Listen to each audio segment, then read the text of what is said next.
ನಮ್ಮ ಅಲ್ಲಿ ಪಬ್ಲಿಕ್ ಶಾಲೆ ಈಗ 10 ವರ್ಷಗಳನ್ನು ಪೂರೈಸಿದೆ.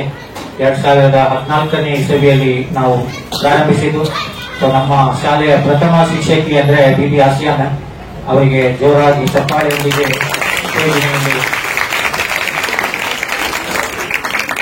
ಅವರಿಗೊಂದು ಸ್ವಾಗತ ಕೋರೋಣ.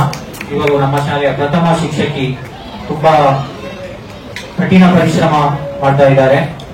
ಸೊ ಇಲ್ಲಿವರೆಗೆ ನಮ್ಮ ಮಕ್ಕಳಿಗೆ ಚೆನ್ನಾಗಿ ಕನ್ನಡ ಕಲಿಸಿರುವ ಒಂದು ಕೀರ್ತಿ. ಇವರ ಸಾಧನೆಯ ಬಗ್ಗೆ ಹೇಳಬೇಕು ಅಂದ್ರೆ ಎಲ್ಲಾ ಪ್ರತಿಭಾ ಕಾರಂಜಿಗೆ ಮಕ್ಕಳನ್ನು ಇವರು ಕರೆದುಕೊಂಡು ಹೋಗುವರು. ಈ ಸಲದ ಪ್ರತಿಭಾ ಕಾರಂಜಿಯಲ್ಲಿ 22 ಪ್ರಶಸ್ತಿಗಳು ಒಂದೇ ಸ್ಕೂಲಿಗೆ.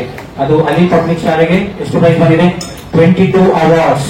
So she is a parent of that. And we got one student from Nepal. ಒಬ್ಬ ಸ್ಟೂಡೆಂಟ್ ನೇಪಾಳ ಇಂದ ಬಂದಿದ್ದ. ಅವರಿಗೆ ಬೇಸಿಕ್ ಇಂದ ಕನ್ನಡ ಕಲಿಸಿ SSLCಯಲ್ಲಿ ಫಸ್ಟ್ ಕ್ಲಾಸ್ ಪಾಸ್ ಮಾಡುವಂತೆ ಮಾಡಿದವರು ಬಿಬಿ ಆಸಿಯಾ ಮ್ಯಾಮ್. ಆಮೇಲೆ ಇನ್ನೊಬ್ಬ ವಿದ್ಯಾರ್ಥಿ Born and brought up in Dubai. ಅವರಿಗೆ ಕನ್ನಡದ ಇನ್ನೂ ಬರ್ತಿರ್ಲಿಲ್ಲ. ಅವರಿಗೂ ಕನ್ನಡ ಕಲಿಸಿದವರು ಬಿಬಿ ಆಸಿಯಾ ಮ್ಯಾಮ್. ಹಾಗೆ ನಮ್ಮಲ್ಲಿ ಒಬ್ಬ ವಿದ್ಯಾರ್ಥಿ ಪಂಜಾಬ್ನಿಂದ ಇದ್ದಾರೆ.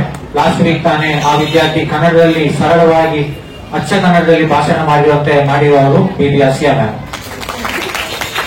ಸೊ ಬಿಬಿ ಆಸಿಯಾ ಮೇಡಮ್ ಅವರಿಂದ ನಾವು ಕನ್ನಡವನ್ನು ಕಲಿಯೋಣ ಅಂತ ಅವರಿಗೂ ಕೂಡ ಶುಭ ಹಾರೈಸ್ತಾ, ನಿಮಗೆಲ್ಲರಿಗೂ ಶುಭ ಹಾರೈಸ್ತಾ ನಮ್ಮ ಬಿಬಿ ಆಸಿಯಾ ಮೇಡಮ್ ಅವರಿಗೆ ಈ ಕ್ಲಾಸ್ ಅನ್ನು ಹಸ್ತಾಂತರಿಸ್ತಾ ಇದ್ದೇವೆ.